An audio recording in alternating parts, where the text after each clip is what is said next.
de la misma multiforme gracia de Dios que celebramos esta mañana. Dicho lo anterior, pasamos a deportes celestiales. Y digo deportes porque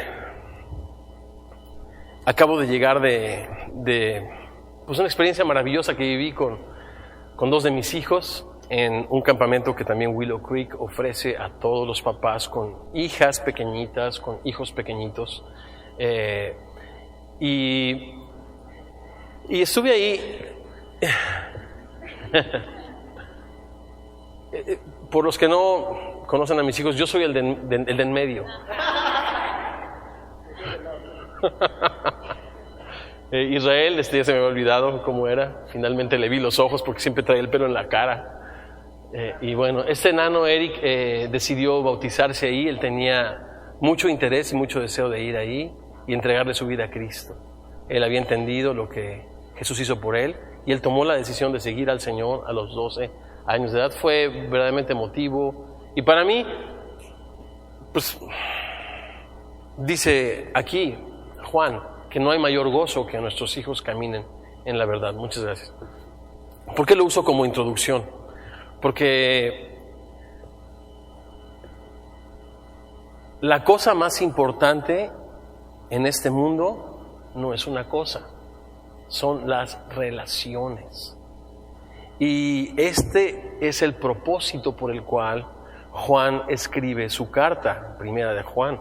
Recordamos, la semana pasada lo estudiamos, en el versículo 4 nos describe el propósito por el cual él escribe su carta y dice: estas cosas les escribimos para que su gozo sea total, su gozo sea completo.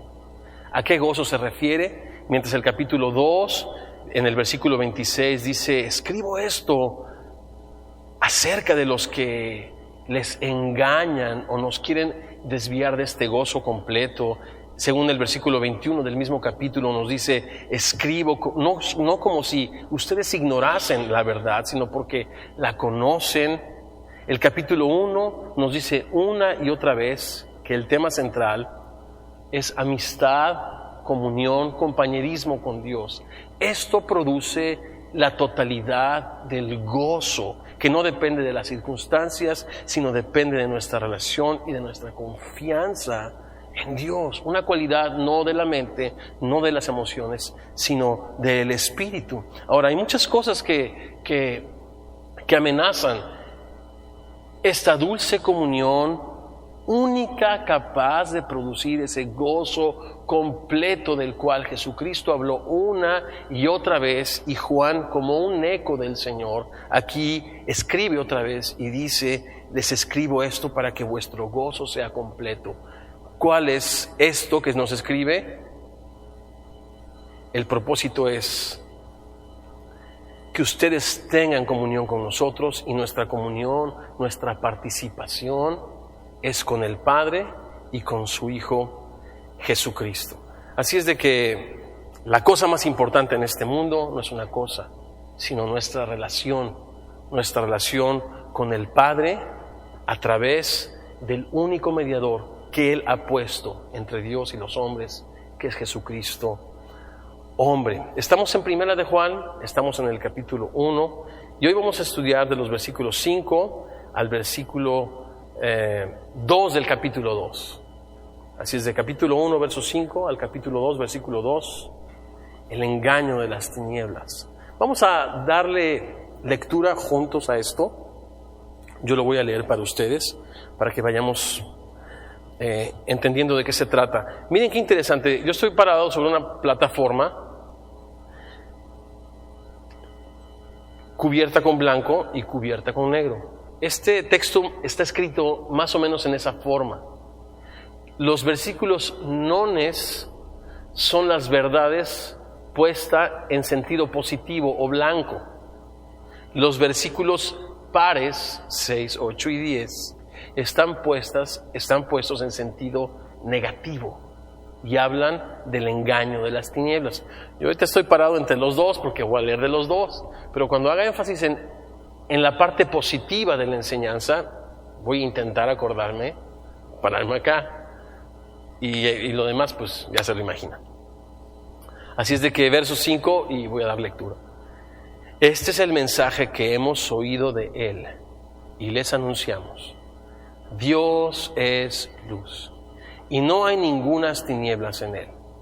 Si decimos que tenemos comunión con Él y andamos en tinieblas, mentimos y no practicamos la verdad. Pero si andamos en luz como Él está en luz, tenemos comunión unos con otros y la sangre de Jesucristo, su Hijo, nos limpia de todo pecado. Si decimos que no hemos pecado, nos engañamos a nosotros mismos y la verdad no está en nosotros si confesamos nuestros pecados.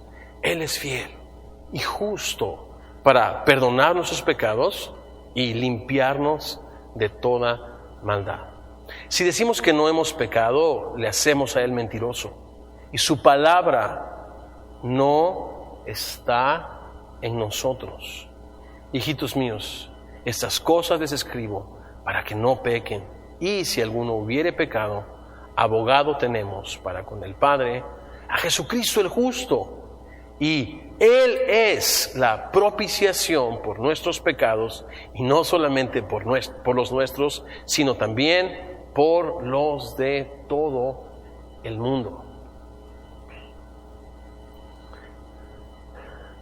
Poderosa enseñanza acerca de lo que la Biblia describe como lo más importante, como el propósito por el cual Jesucristo vino, fue enviado por el Padre para reconciliar consigo a la humanidad.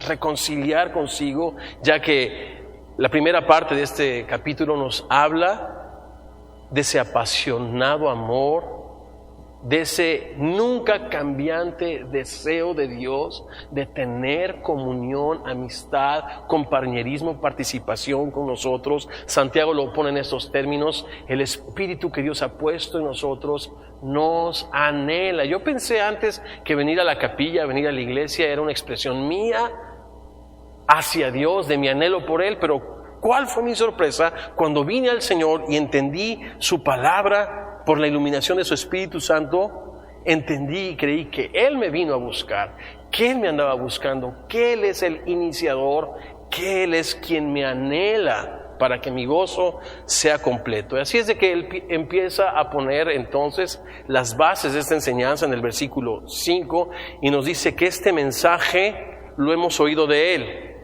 O sea, la fe cristiana no es una especulación, no es tampoco alguna idea basada en fábulas, basada en filosofías, ni aún, fíjense, en principios morales. Es la revelación misma de Dios, es el testimonio mismo que Dios ha dado acerca de su Hijo Jesucristo, el Salvador del mundo. El mensaje que hemos oído de Él. En otras palabras, cualquiera que sea nuestra idea acerca de Dios, de su plan, de su propósito para nosotros, sinceramente no tiene importancia. Y es por eso que yo me he dado a la tarea de compartir con ustedes el mensaje de Dios para ti, para tu familia, para todo el mundo. Porque sinceramente, lo que yo opine, a nadie le importa. Sería una pérdida de tiempo si cada vez que nos reuniéramos a escuchar mis opiniones. Eso no tiene ningún valor, eso no tiene ninguna importancia, pero qué importante es que nos reunamos alrededor de la palabra de Dios, nuestra única y suficiente regla de fe, para escuchar el testimonio que Dios ha dado acerca de Él. Este es el mensaje que hemos oído de Dios y les anunciamos. Escucha esto, verso 5. Dios es luz y no hay ningunas tinieblas en Él. Pudiéramos decir que Dios es este ser eterno, perfecto, todopoderoso, existente en sí mismo, nunca cambiante. de quien proceden todas las cosas, en quien subsisten todas las cosas, en quien están destinadas todas las cosas, o pudiéramos ponerla un poco más fácil. Dios es luz. Sencillo, ¿verdad? No es complicado. Dios es luz. Ese es el mensaje de la Biblia. Por ejemplo, el Salmo 27 nos dice, versículo 1, el Señor es mi luz y mi salvación. ¿De quién temeré? El Señor es la fortaleza de mi vida. ¿De quién he de atemorizarme? Me llama mucho la atención esta comparación. Juan en el capítulo 4 en su evangelio nos dice que Dios es espíritu. En el capítulo 4 de esta carta nos dice que Dios es amor. Pero aquí nos da una enseñanza sencilla, poderosa y contundente. Dios es luz. Cuando pensamos en luz, pensamos quizá en dos aspectos. Lo revelador de su carácter. Yo estoy puesto justamente debajo de dos fuertes spots de luz.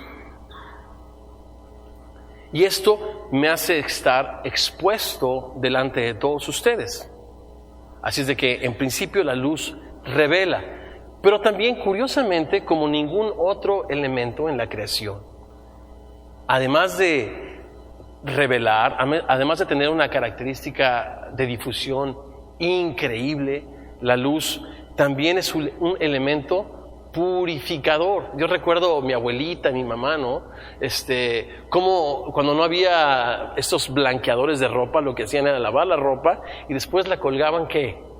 Al sol para blanquearla, ¿verdad? Porque la luz es esto, es un blanqueador, es un elemento purificador. Es interesante que cuando nosotros tenemos una herida en nuestro cuerpo, en alguna coyuntura o en alguna parte cubierta en un pie, no solamente por la humedad es difícil que esta sane, sino por la falta de luz. Y entonces cuando pensamos en luz, pensamos en estos dos elementos. Por una parte revela, pero por otra parte cura. Por una parte pone al descubierto, pero por otra parte purifica. Y cuando tú ves el carácter y la persona de Jesucristo, ves esos elementos. Cuando Jesucristo caminó por este mundo y cuando Él conocía el corazón de cada hombre, aparte de ponerlo al descubierto, siempre había una invitación a que ese corazón no fuese avergonzado, sino que fuese restaurado, sanado, limpiado, purificado. Y así lo pone Juan en este principio, en esta enseñanza de una manera positiva. Dios es luz y no hay ningunas tinieblas en Él. Muchas religiones orientales nos hablan justamente de blanco y negro. ¿Se acuerdan? Positivo, negativo. Bueno, malo. Yin, yang. ¿Se acuerdan? Y eso es lo que dicen muchas religiones orientales. Dios es lo bueno y Dios es lo malo también. Pero esa no es la enseñanza de la Biblia. La enseñanza de la Biblia nos dice que mientras Dios es luz, no hay ningunas tinieblas en Él. Dicen los científicos, por ejemplo, que el Sol tiene algunas áreas donde no está generándose esa combustión y por lo tanto hay algunas manchas negras que por la tremenda difusión y poder, ¿verdad?, del Sol es imposible verlas a simple vista, pero que el Sol tiene algunos puntos o manchas negras, pero mientras el Sol tiene esas áreas negras que nosotros a simple vista no podemos ver, la Biblia dice que Dios es completamente perfección y que no hay tinieblas en Él. Escribió un autor un libro acerca de por qué suceden cosas malas a la gente buena. Y después de platicar y conversar mucho acerca de sus ideas, este autor concluía, bueno, mira, no podemos esperar que Dios arregle todas las cosas en este mundo. Hay que perdonar un poco a Dios. Ahora en el campamento estábamos hablando de padres e hijos y cómo uno necesita perdonar los errores de los padres, y uno, en las circunstancias en las que nuestros papás cometieron dichos errores, quizás, y yo estoy seguro en mi caso, cometería los mismos o peores o más graves errores, porque yo no soy mejor que mi padre. Y en ese momento tú tienes que soltar, ser libre, perdonar, etc. Pero no en el caso de Dios. Aquí la Biblia nos dice que si el ser humano tiene un problema en cuanto a su relación con Dios, no es un problema de Dios, es un problema del hombre. Sí que Dios toma la iniciativa, sí que Dios en su misericordia, amor y poder resuelve cuando nosotros respondemos a su gracia y amor, pero es un problema en nosotros. No hay tinieblas. En Dios no hay tinieblas. Entonces, interesante base, me pongo de este lado, para que nosotros podamos construir una relación sana, verdadera, real con Dios, sin ideas propias y personales, que sabes que no nos van a llevar a ningún lado y sobre todo van a producir una insatisfacción, un sentido de vacío en el alma terrible. Aunque seamos cristianos nacidos de nuevo, aunque estamos envueltos en muchos ministerios, si no tenemos una relación personal con Dios, no vamos a ningún lado y nunca conoceremos este gozo completo, perfecto. La base pues es reconocer que Dios es luz y que si nuestra relación se ha interrumpido con Dios, es un problema nuestro, que nosotros necesitamos con su gracia y amor resolver. Versículo 6, la misma idea, pero puesta en términos negativos. Si decimos, interesante, ¿verdad?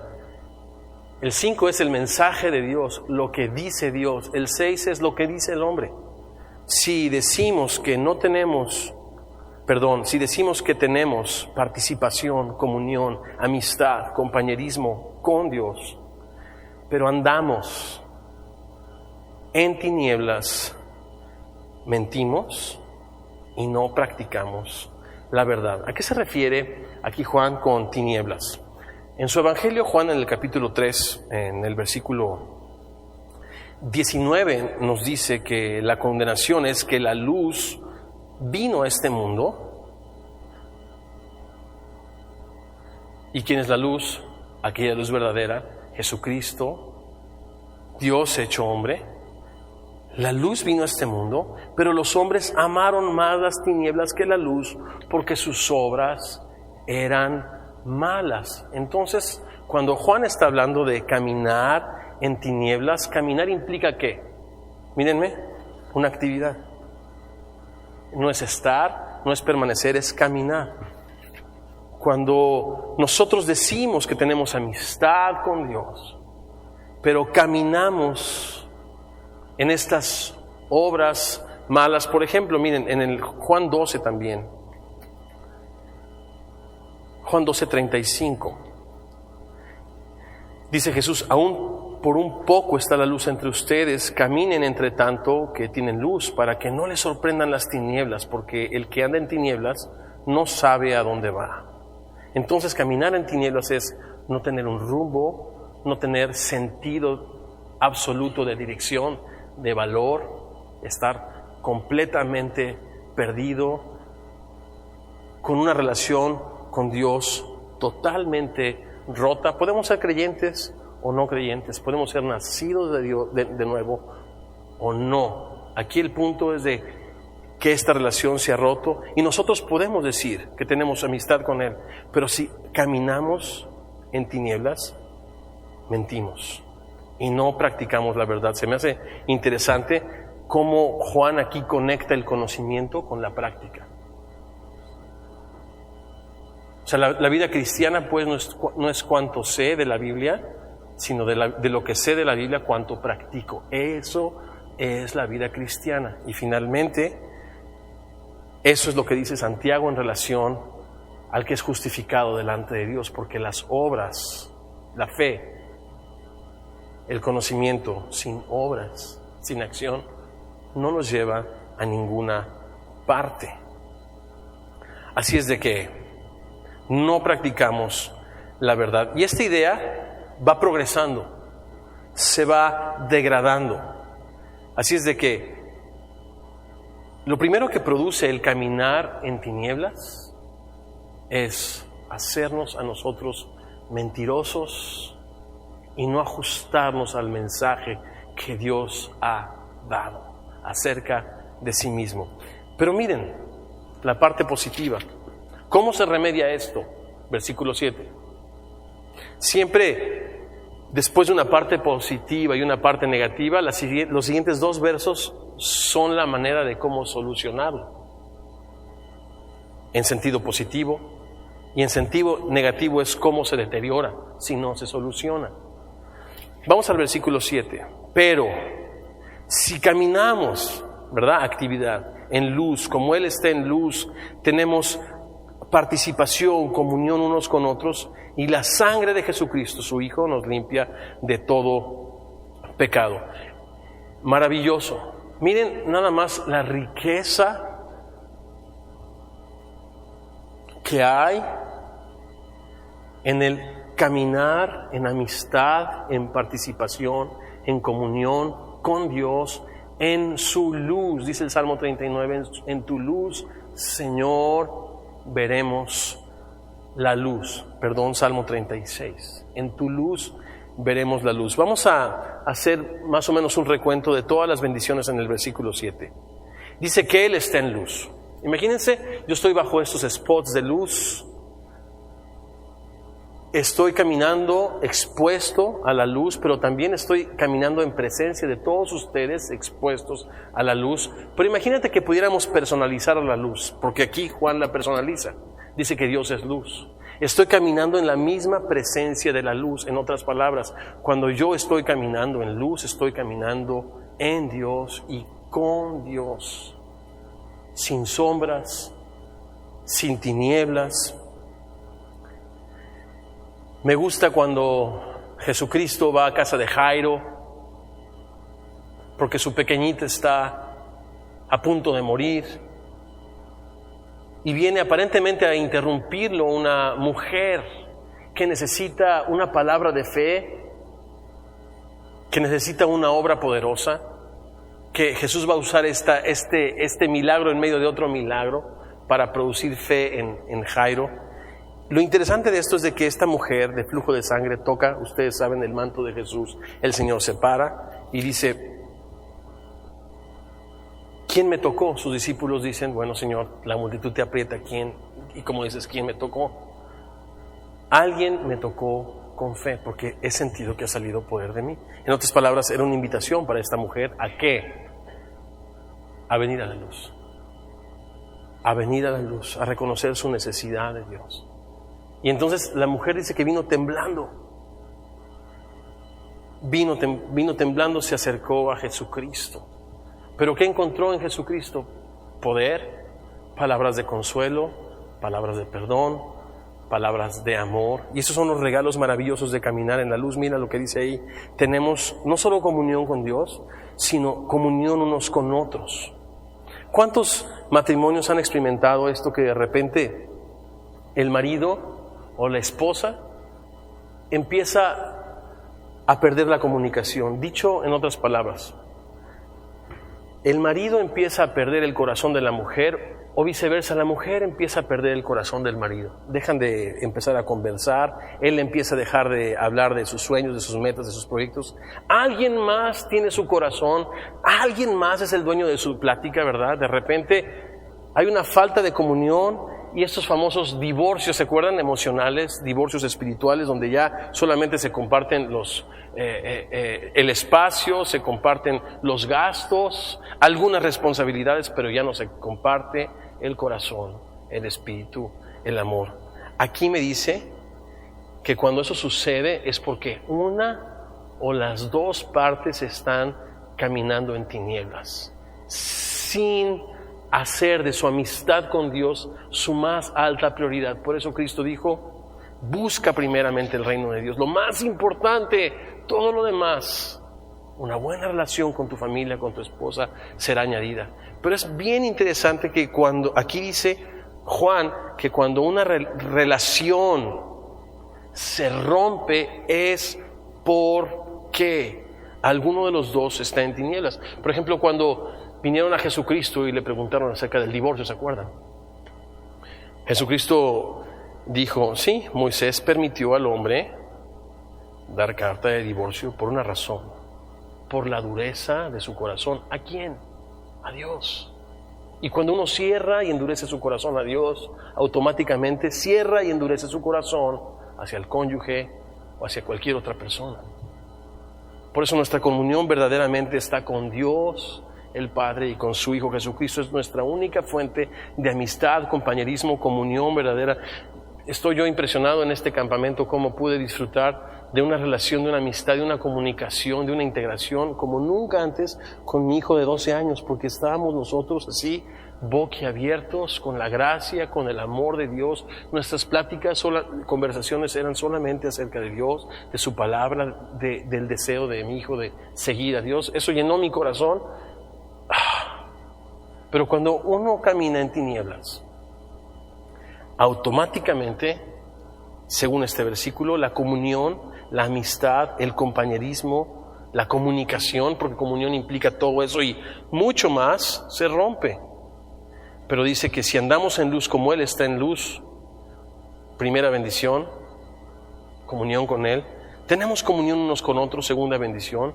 Y mira esto, la sangre de Jesucristo, su Hijo, nos limpia de todo pecado. Mis hijos recuerdan mucho en la escuela que iban allá en México, de un amiguito que su mamá le lavaba la ropa, pero para toda la semana. Entonces este amiguito tenía que cuidar muy bien su ropa. Y su mamá casi lo tenía amenazado. Si ensucias tu ropa, así la vas a tener que usar toda la semana. Entonces el amiguito era muy cuidadoso, era el más limpio de toda la escuela, un chamaquito chiquito, bellísimo, hijo de unos misioneros allá. El asunto es de que saca su pizza, ¿no? Y se le empieza a comer y está con los amigos y todo. Y de repente pasan ahí corriendo y de repente le da una embarrada de pizza al pobre cuate, pero en la mera camisa aquí. Y todo el mundo, ja. Sí, escuela cristiana y todo, ya sabes, precioso. Y entonces todo el mundo se ríe, el cuate tiene un muy mal momento. Él espera que en su casa las cosas se mejoren. Pero ¿cuál es la sorpresa de mis hijos? Que el día siguiente este chavito regresó a la escuela con la camisa toda llena de pizza. Vergonzoso, la verdad. Hasta cuando me lo platican ellos y se ríen, el corazón se me parte, man, de enviar al chavito. Pero bueno, eso fue el martes. ¿Qué crees que pasó el miércoles? Camisa de pizza, jueves camisa de pizza, viernes camisa de pizza. Vergonzoso, terrible. Y aquí nos dice la Biblia que la sangre de Jesucristo es poderosa, no solamente para tratar con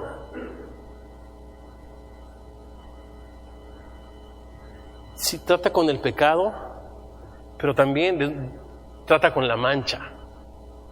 Y dice que es capaz de limpiarnos toda mancha. ¿Qué es lo que avergonzaba a este chiquito? Estar expuesto a la burla de toda la semana de los niños. Al final ya se dejaban de burlar porque era patético, sinceramente. Y nosotros que hemos roto nuestra amistad con Dios por caminar en desobediencia, por caminar en las tinieblas, que hemos perdido el gozo, ¿sabes qué? Se empieza a deteriorar el asunto y nos empieza a dar un chorro de vergüenza de orar con nuestra familia. Nuestra pila celestial se empieza a bajar, vergüenza de participar en la alabanza, vergüenza de pasar, porque sabemos que hay una mancha ahí con la que no hemos tratado. Y aquí dice la Biblia, la sangre de Cristo. ¿Qué significa la sangre? Nosotros a veces, como venimos de trasfondos religiosos, pensamos, no, pues una molécula solamente, si tan solo una molécula de la sangre de Cristo me tocara, todo sería diferente. No, es una forma literaria para hablar no solo de la muerte de Cristo, porque no solo murió por ti, sino sangre habla de sacrificio. Alguien que fue brutalmente herido y desangrado para que yo pueda vivir una vida de gozo a su lado, de libertad en su luz. ¿Y sabes qué? con la cabeza en alto. Porque Dios, en su gracia, es el único que cambia mi vergüenza. Mi vergüenza por gozo y alegría. Tenemos amistad unos con otros y el sacrificio de Cristo, su Hijo, nos limpia. ¿Nos limpia de algunos pecados, amigos? ¿O nos limpia de todos los pecados? ¿Está esto en presente, en pasado o en futuro? ¿Nos limpió? ¿O nos limpia o nos limpiará? Nos limpia. En otras palabras, el creyente en Cristo está llamado a hacer de esto un hábito constante. Llega Jesucristo con sus discípulos, ¿verdad? Con este ceñido de una toalla, con un lebrillo lleno de agua, listo para limpiar los pies. Esto ejemplificando de la necesidad de ser limpios todos para tener comunión con Dios, que es luz, quien nos limpia con la sangre de su Hijo. Cuando llega Pedro y dice, tú me limpias los pies a mí, yo no lo necesito, yo ya nací de nuevo. Yo participo en un ministerio, yo soy pastor, soy predicador, me sé la Biblia de memoria, tú me limpias a mí.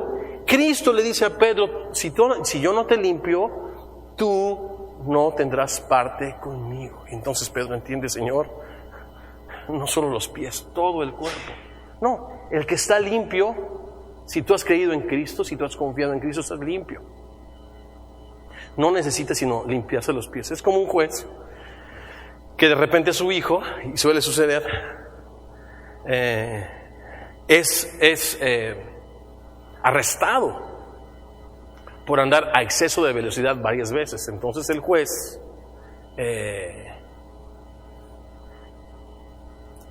le da su sentencia, trata con él, finalmente él, obviamente se le impone una altísima fianza. El juez, como es el padre, pues tiene que pagar, ¿verdad?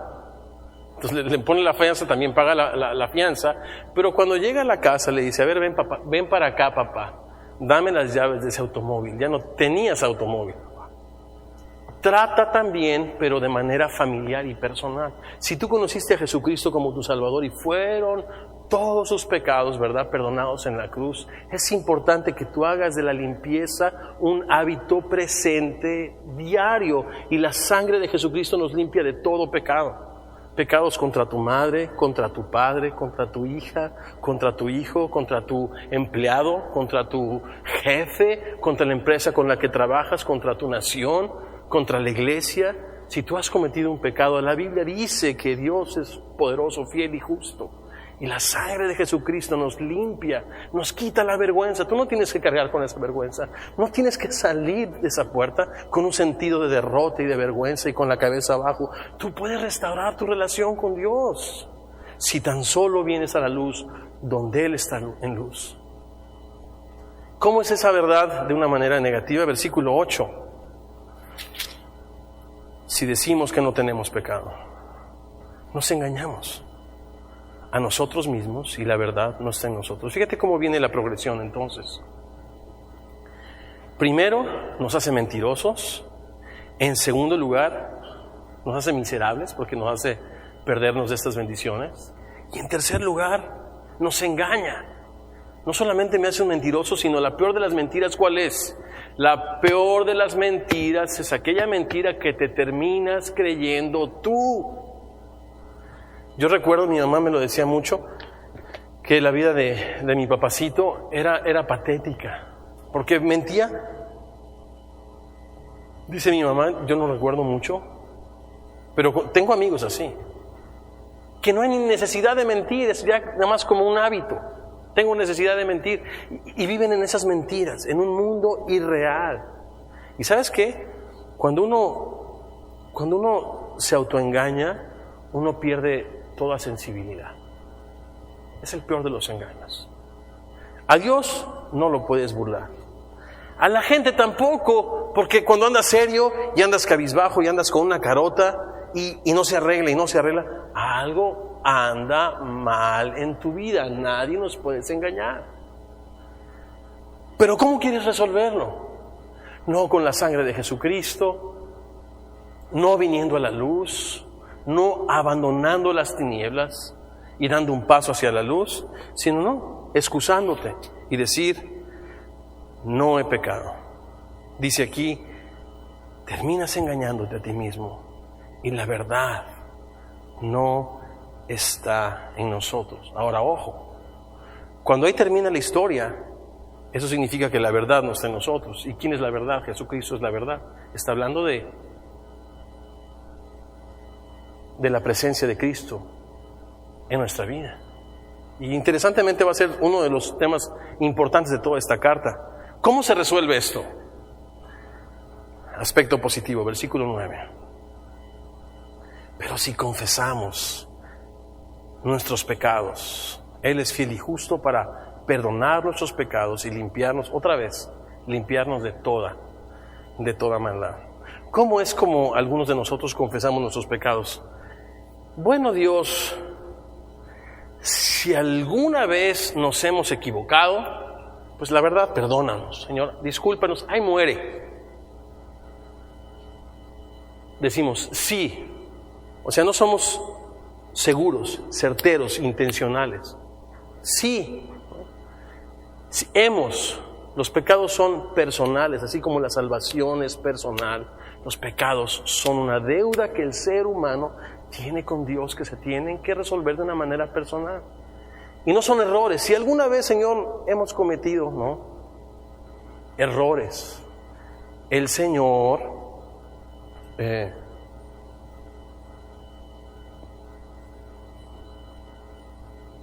no perdona errores.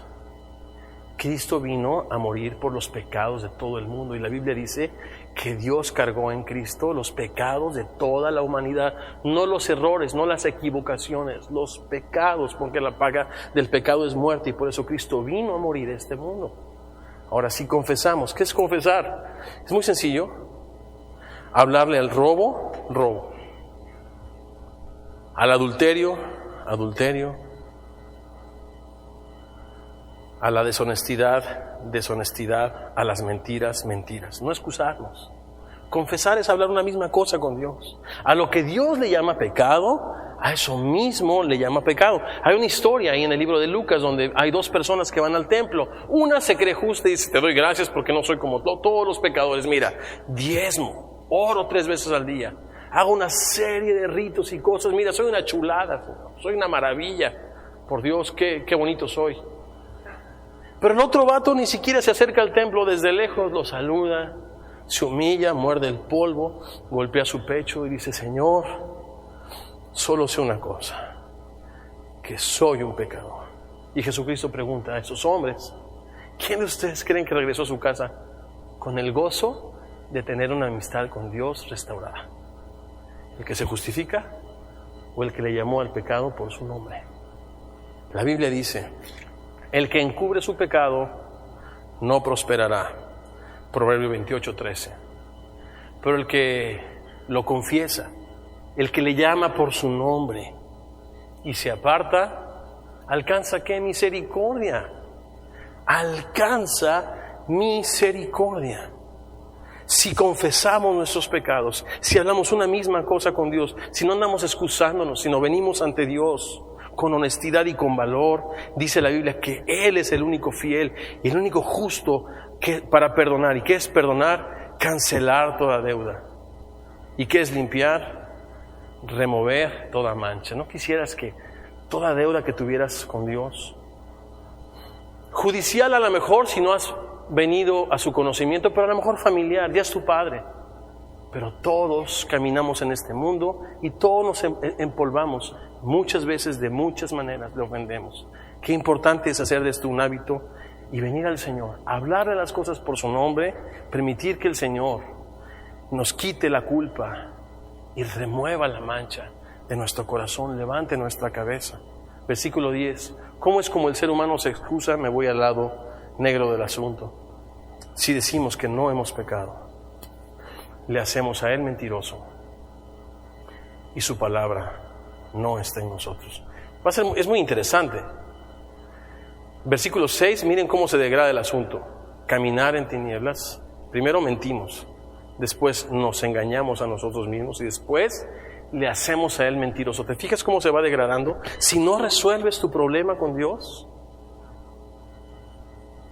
de mentir pasa al autoengaño. y del autoengaño pasa una completa insensibilidad que Dios le llama una mente reprobada. Hay solamente, dijo Cristo, un pecado que no puede ser perdonado. Cuando pasamos por esa parte del Evangelio, estoy seguro que todos, cuando lo leímos por la primera vez con honestidad, con deseo de conocer la palabra de Dios, nos aterrorizamos. Yo sí me aterroricé, dije, híjole, no la vaya yo a regar. Un día alguien me dijo, mira, si te preocupa haberlo cometido, no te preocupes, no lo has cometido. Preocúpate cuando no te importe. ¿Qué se refiere?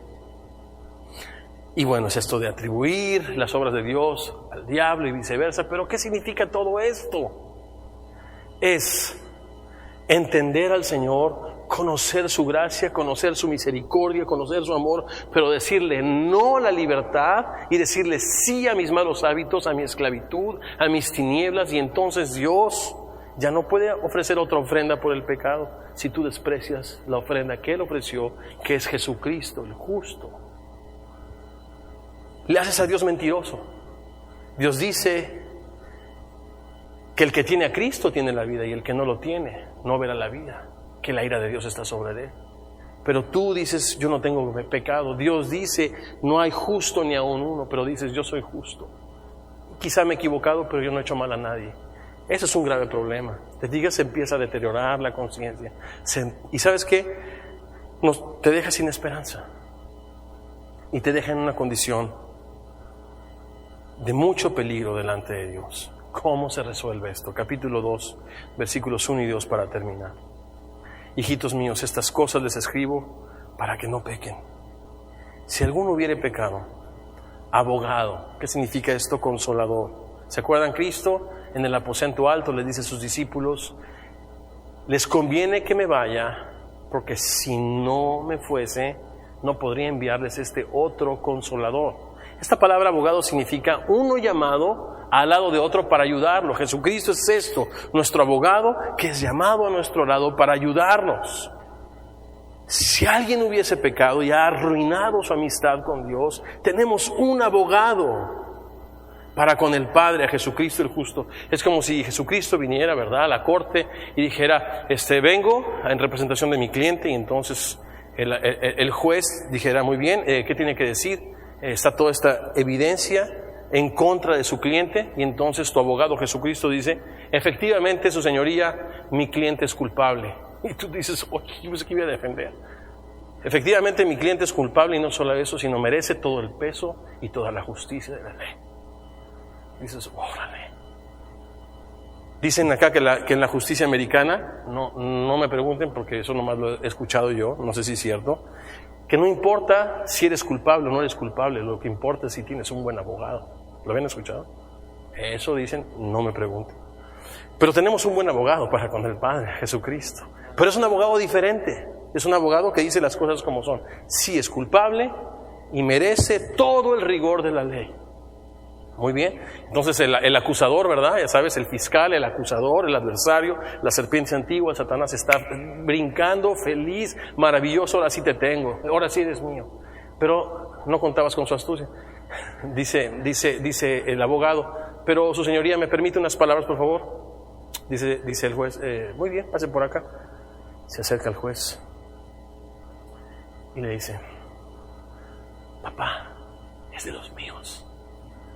Lo compré con mi sangre, es mi amigo. Muy bien, hijo. Regresa y cuando da el veredicto, el juez dice, muy bien, alguien ya pagó por él, lo doy en custodia a su abogado. Y es por eso que nosotros hoy tenemos delante del Padre un abogado que intercede por nosotros. E intercede, dice la palabra de Dios, día y noche. Porque Jesucristo es eterno.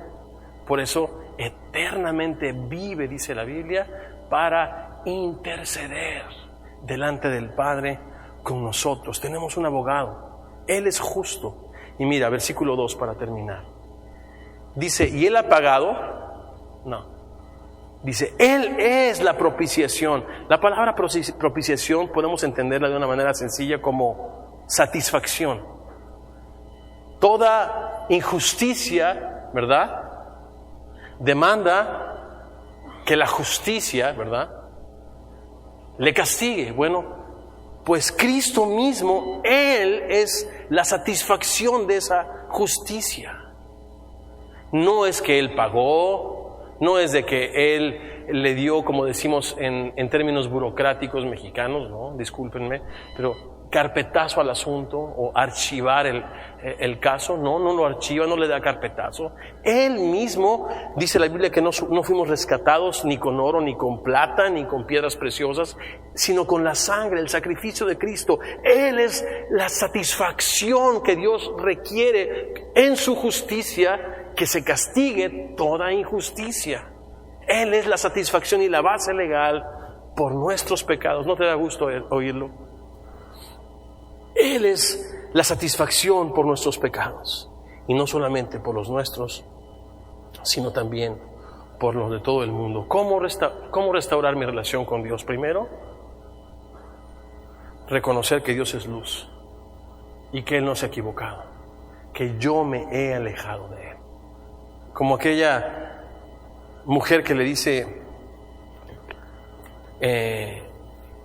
a su esposo, cuando van a tomar un helado en la noche en un lugar así de verano padre, ven a todas las parejas así en su automóvil, pegaditos unos cerca del otro, y la mujer está hasta el otro lado del automóvil y el otro está hasta por allá, ¿verdad? Ya, como que los automóviles los hacen cada vez más grandes para que estén más lejos, ¿no? Y ves a las personas así mayores así súper lejos. Y le dice ella, oye viejo, ¿por qué estamos tan lejos? Mira estos jovencitos, ¿no? Y el marido está así y dice, bueno vieja, pues yo nunca me he alejado, tú eres la que te has ido yendo para allá, yo aquí estoy manejando. Así es Dios no se ha movido, ni su mano se ha cortado. Somos nosotros los que nos hemos ido poco a poco desviando nuestras ideas, nuestros conceptos, justificaciones y mentiras. Pero ¿sabes qué? Vengamos a la luz. En la luz hay libertad, en la luz hay comunión. Si le has fallado a tu esposa, yo te invito a que esta tarde vayas y le confieses sus errores y vengan a Cristo los dos. Me gusta esta propuesta de los grupos de autoayuda, de hacer un inventario y después venir a la luz y traerlo en presencia de Dios, pero en presencia de otro ser humano, porque cuando nada más venimos delante de Dios, como que a veces tendemos a engañarnos. Pero qué importante es venir a alguien maduro en Cristo, maduro en la fe, que haya tenido una experiencia con la gracia de Dios, que puedas abrirle tu corazón y le digas, ¿sabes qué? Necesito ser libre de esto. ¿Y sabes qué? Que tú aceptas y recibas este regalo que Dios tiene para ti. ¿Cuál es el regalo? Su amistad, su gozo maravilloso, la comunión preciosa a la que Él nos ha llamado. Mira, te voy a leer un último salmito antes de orar. Es el salmo que te decía, el Salmo 36. Cuán precioso, oh Dios, es tu misericordia. Por eso los hijos de los hombres se amparan bajo la sombra de tus alas. O sea, no es de que le saquemos la vuelta y salgamos corriendo de terror y de temblor. No, en la luz hay misericordia y libertad. Y por eso los hijos de los hombres vienen a Cristo. Porque conociendo la verdad que es Él, seremos verdaderamente libres. Serán completamente saciados de la grosura de tu casa. Y tú los abrevarás del torrente de tus delicias, versículo 9, porque contigo está el manantial de la vida. No fuera de Dios, no fuera de Dios. Muchos nos equivocamos pensando que si Dios me resuelve mi problema, o legal, o familiar, o económico, entonces voy a tener felicidad y paz en este país. No, Cristo es lo que tú necesitas, es la única fuente de gozo verdadero, y la manera de tenerlo es viviendo en su luz. ¿Cómo? A través de una confesión honesta de tus pecados, abandono de tus malos hábitos, y sabes que recibir por fe su misericordia y gracia para el oportuno socorro. Contigo está el manantial de la vida, no en las cosas, está en Dios. Ven a la luz donde está Dios.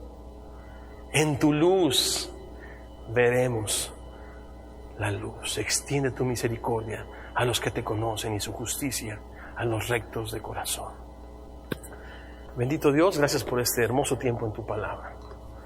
Por una y otra vez, Señor, pacientemente, contundentemente, claramente, Señor, hablarnos, Señor, por una parte de tu amor, pero por otra parte de tu luz, Señor. Y que tú viniste a tratar con el pecado, Señor. Y todos nos hemos equivocado muchas veces, de muchas maneras. Permítenos a la gente de Casa de Luz, Señor, hacer un hábito, Señor, de una confesión diaria, de amar sobre todas las cosas, Señor, la luz a la que tú nos has llamado, Señor. Que ninguna de las cosas de este mundo nos distraigan de lo que es, dice tu palabra, el gozo de nuestra vida, que es conocerte, Señor. Tener una vida de compañerismo, Señor, en tu luz, en libertad. Libertad para hacer aquello por lo cual fui hecho, que es tener amistad contigo. Y si tengo amistad contigo, entonces tengo amistad con todos mis amigos, mis hermanos en Cristo, mi familia. Y tu sangre, habitualmente, en un presente continuo, dice tu palabra, nos limpia y nos vuelve a limpiar y nos vuelve a limpiar de todo pecado, de todo pecado, de todo pecado.